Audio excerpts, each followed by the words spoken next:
बिहार में विधानसभा का चुनाव है 2025 में, क्या तैयारी है सर और मीटिंग का पर्पस क्या है? आज बहुजन समाज पार्टी जो मतदाता पुनरीक्षण अभियान का काम चल रहा है उसकी समीक्षा की गई। जितने हम लोगों के जो विधानसभा कमेटी और प्रखंड की कमेटी के कार्यकर्ता हैं, पदाधिकारी हैं, कितना उन्होंने काम किया है और आगामी 30/8/2025 को माननीय सांसद रामजी गौतम साहब मुख्य अतिथि हैं। नगर भवन में हम लोग का विशाल कार्यकर्ता सम्मेलन है, उसकी तैयारी की आज समीक्षा की गई। मतलब कार्यक्रम की तैयारी की समीक्षा बैठक है जी, कार्यक्रम की समय आएगी। अब SIR जो अभी चल रहा है मतदाता पुनरीक्षण का काम, उसकी समीक्षा ली गई, कितना हमने कर काम। आज देखिए, हम लोग बहुजन समाज पार्टी को औरंगाबाद जिला से सभी 6 विधानसभाओं का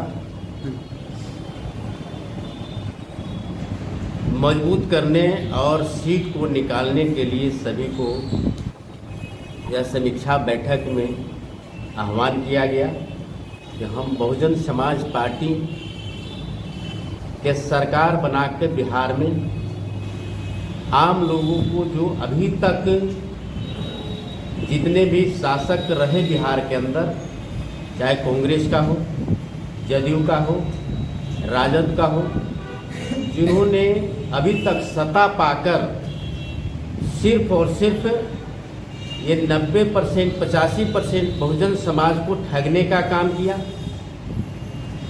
और 10% लोगों को ही फायदा किया।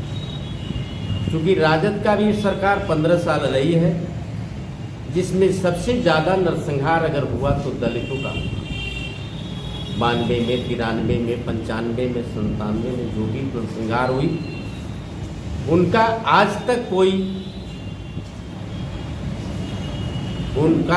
तक अभी तक इंसाफ नहीं मिली और जो भी दोषी लोग थे सभी के सभी बरी हुए।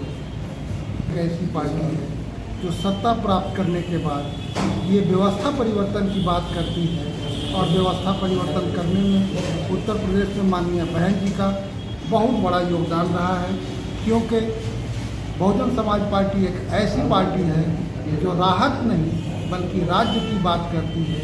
जैसे आज की जो सरकारें हैं वो लोगों को 5 किलो राशन पर जिंदा रखना चाहती हैं, जबकि बहन जी का शासन उत्तर प्रदेश में था तो उस समय खासकर अनुसूचित जाति जनजाति के जो तमाम लोग थे उनको बिना भेदभाव के 5 एकड़ से लेकर 7 एकड़ तक का पट्टा और ज़मीन मुहैया कराने का काम किया, जिससे वो तो लाभान्वित हुए ही बल्कि उनकी आने वाली पीढ़ियां भी उससे लाभान्वित हो।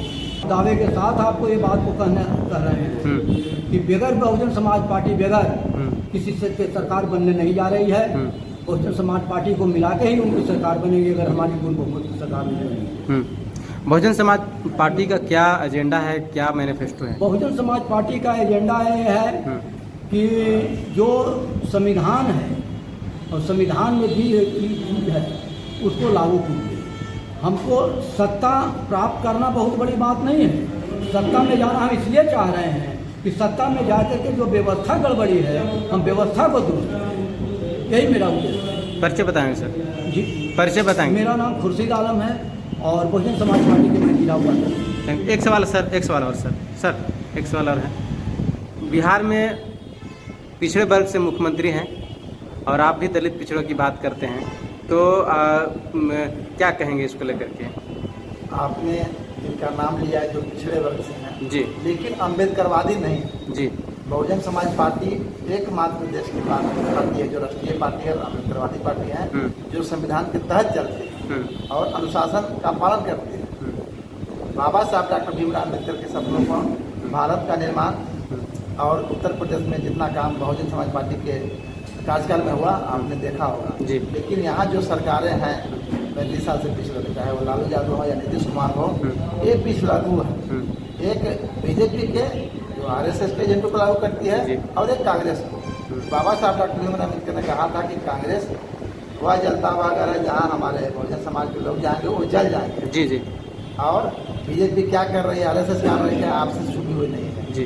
ये हिंदुत्व के मूल्यों को, एजेंडे को लागू करना चाह रहे हैं और संविधान को लागू नहीं करना चाहते, संविधान को उल्लंघन मानते हैं। मतलब आपका कहना है कि पिछड़ों का विकास जी, नहीं हुआ है। एक तरफ सुखाड़ है, एक तरफ बाढ़ है। जी समस्याएं समाधान हो सकती है, लेकिन सरकार नहीं चाहती है कि समस्या का समाधान हो। बहुजन समाज पार्टी की यहाँ सरकार हो जाएगी तो सभी तरह की समस्या का समाधान होगा और सभी वर्गों को मान सम्मान मिलेगा, जिस तरह से उत्तर प्रदेश में हमने राज प्रशासन सत्ता अनुशासन कायम करके दिखाया। ठीक है, अपना परिचय बता देंगे सर। मैं इंजीनियर सुनेश कुमार, मुख्य चुनाव इंचार्ज बहुजन समाज पार्टी बिहार।